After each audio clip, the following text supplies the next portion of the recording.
નગરની વચ્ચોવચ્ચ આવેલી શાળા છે.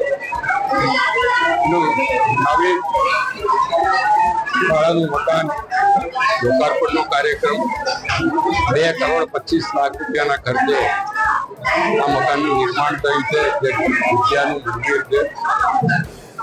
આપ જોઈ શકો છો કે મોટી સંખ્યામાં આજે વિદ્યાર્થીઓ, વાલીઓ, શાળાના શિક્ષક મિત્રો, નગરના આગેવાનો તમામ અહીંયા ઉપસ્થિત રહ્યા છે. જેમ મોદી સાહેબ કહે છે એમ જ અહીંયાના ખાતમુહૂર્ત પણ મારા હાથે થયા છે ને આજે લોકાર્પણ પણ મારા હાથે થાય છે. આ વિસ્તારમાં 10 લાખ લીટરની પાણીની ટાંકી, 10 લાખ લીટરનો સંપ, 4 કિલોમીટર જેટલી પાણીની લાઈનો ડિસ્ટ્રીબ્યુશન માટેની 3,34,00,000 રૂપિયા જેટલા ખર્ચે એ પણ બનાવવામાં આવ્યું છે. અને આ 2.5 કરોડ રૂપિયાના ખર્ચે બનાવવામાં આવ્યું છે. એમ કરીને આજે દર્ભાવતી નગરીમાં 6 કરોડ રૂપિયાના લોકાર્પણ કરવામાં આવ્યા છે. આ વિસ્તારના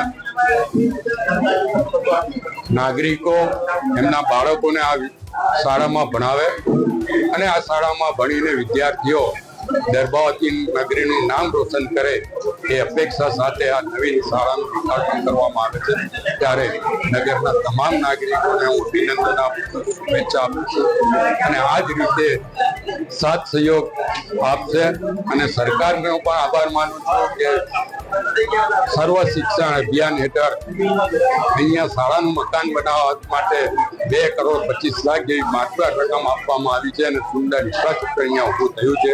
ત્યારે ડભોઈ નગરના પ્રતિનિધિ તરીકે ડભોઈ નગરના નાગરિકો વતી મુખ્યમંત્રી શ્રી ભૂપેન્દ્રભાઈ પટેલનો દિલથી આભાર માનું છું. જય ભારત.